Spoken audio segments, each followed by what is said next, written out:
Muito bem, gente, vamos para o nosso vídeo de número 2, certo?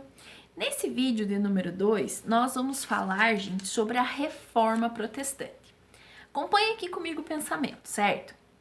Então, assim, muitas pessoas seguem várias religiões no mundo. Isso é livre, cada um segue aquilo que acredita, aquilo que se sente bem, tranquilo, certo? Porém, creio que 1/3 da população do mundo seja cristã. Gente, ser cristão significa que você acredita em Cristo, certo? Acredita no poder de Cristo. E aí, entre os cristãos, existem os católicos, certo? E existem os evangélicos. Acho que é essa palavra que se usa.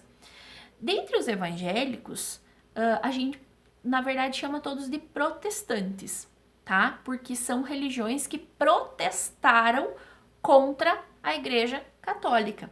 Então, lá no século XVI, surgia, religiões protestantes, que são religiões cristãs, acreditam em Cristo, assim como católicos acreditam em Cristo, porém de uma maneira diferente. E aí, com o passar dos anos, nesses últimos 500 anos aí das reformas religiosas, a gente vem surgindo muitas igrejas reformadas, que a gente fala, tá, gente? Que passaram pela reforma protestante. Isso não é xingamento, isso não é insulto de maneira alguma. É como é chamado mesmo, certo? Entendido? Ok. Então, qual que é o conceito de reforma protestante?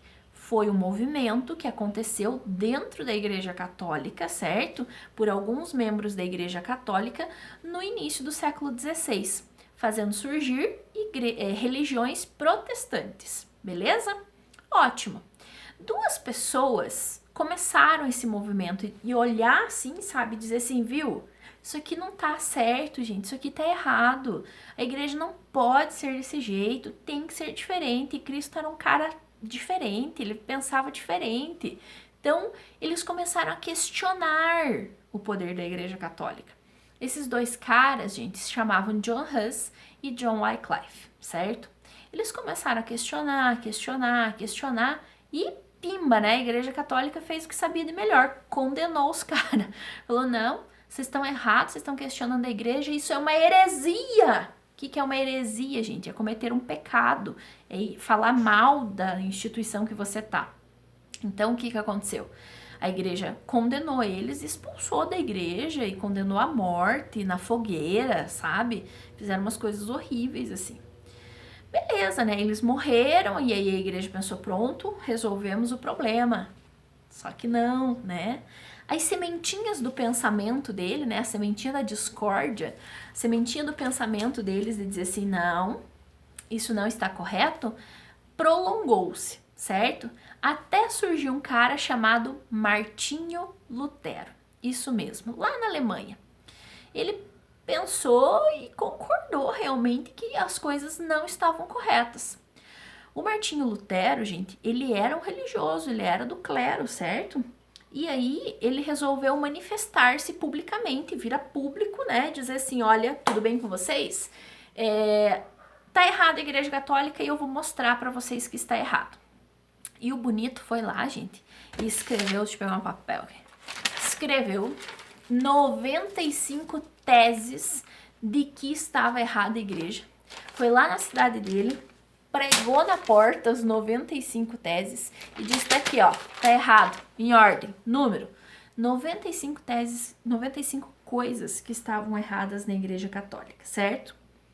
Gente, o Papa ficou muito pistola, né? O Papa é o líder da Igreja Católica daquela época. O Papa ficou muito revoltado, muito bravo e falou assim, ó, vão lá e pega esse Martinho Lutero e faz ele parar de falar essas coisas, diz pra ele parar. Foram lá os membros do clero, do Vaticano, saíram de Roma, foram pra Alemanha, chegaram no Martinho Lutero e falaram, cara, você tem que parar de falar essas coisas, retira tudo que você disse e vai ficar tudo bem. Martinho Lutero falou, não, eu não vou retirar nada do que eu disse. Martinho Lutero tinha muitos amigos importantes, certo? Que protegeram ele de ter o mesmo fim que os outros questionadores e ir parar na fogueira, gente. O que aconteceu? O Papa falou, então tá, você não vai retirar, você vai ser excomungado da igreja. Gente, ser excomungado para um católico significa que você é expulso da igreja e você não vai mais para o céu. E aí, se você não vai mais para o céu, né? A gente sabe para onde vai este pecador. Porém, né? Ele não se abateu, ele foi protegido por esses amigos dele que eram bem importantes. E o Martinho Lutero, gente, se escondeu, certo? Enquanto ele se escondeu, ele fez uma coisa importante. Ele traduziu a Bíblia, que era em latim, para o alemão, tá? Veja bem, porque antes as missas, elas eram todas rezadas de costas, certo? Para o público e em latim. Pouquíssimas pessoas sabiam latim, então as pessoas nem sabiam o que estava acontecendo na igreja, certo? Na hora da missa. E aí o Martinho Lutero foi lá e traduziu a Bíblia do latim para o alemão. Gente, isso significa que muitas pessoas iam poder ler a Bíblia agora, certo? E aí isso deixou o papo mais pistola ainda e falou, não quero mais saber desse Martinho Lutero. Bom, Martinho Lutero não deixava de ser cristão, então ele pensou, bom, já que ele não me quer na igreja dele, eu vou fazer uma igreja para mim. E é aí que o Martinho Lutero cria a religião anglicana, perdão, a religião luterana, gente, certo? Então, Martinho Lutero vai criar a religião luterana, que tem a base dos mesmos preceitos quase que a Igreja Católica, vai tirar umas coisas, vai colocar outras coisas, certo? Mas a fé vai ser mantida em Jesus Cristo, vai criar uma doutrina mais leve, onde as pessoas possam participar, que vai alcançar salvação, não através de dar dinheiro para a igreja, mas através da fé, de ler a Bíblia, dos textos sagrados, certo? Então, a primeira religião cristã que vai surgir depois da Igreja Católica vai ser a religião luterana, certo, gente? O que vai acontecer? É óbvio, a doutrina luterana vai espalhar, certo? Muitas pessoas vão começar a pensar na igreja luterana e vão ter ideias parecidas, vão gostar, simpatizar da religião luterana. Então, surge na Suíça a religião calvinista, isso mesmo, de Jean Calvino. O Jean Calvino gostou do que ele tinha escutado, das ideias do Lutero, e falou, não, vamos montar uma religião aqui também. E aí, na Suíça, criou-se o calvinismo. Qual que é a teoria do Calvino? A teoria calvinista, gente, seria a teoria da predestinação. Todo ser humano já nasceu pronto, ou para ser salvo ou para ser condenado. E aí cabia ao ser humano, né, o Filho de Deus, ir lá e mostrar que ele deveria ser salvo. Como que ele seria salvo? Gente, olhem lá na página 49, Calvino e a doutrina da predestinação, segundo parágrafo. Trabalhando muito duro, gente. Trabalhando duro, mostrando prosperidade, mostrando que a cabeça tá cheia de trabalho, não tendo tempo de pensar bobagem. Assim, ele ia mostrar prosperidade para Deus e seria salvo. Gente, os burgueses adoraram essa religião. Por quê? Lá na Igreja Católica, ter lucro. Para ter lucro tem que trabalhar, né, gente? Ter lucro era pecado. No calvinismo, ter lucro, mostrar prosperidade, conseguir coisas, seria uma obra de Deus. Então, muitos burgueses passaram, certo, da Igreja Católica para a religião protestante do calvinismo, tá? E aí isso foi se espalhando, gente. Aconteceu em vários lugares, aconteceu na França, aconteceu em várias partes do mundo, certo? Até chegar na Inglaterra.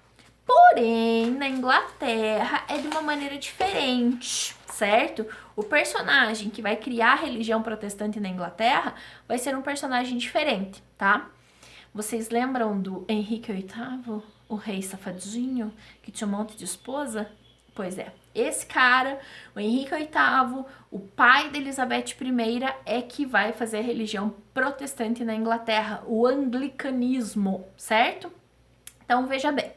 O Henrique VIII era o rei da Inglaterra, casado com a Catarina de Aragão, rainha da Espanha, certo? O reino mais importante e mais católico do mundo naquele momento.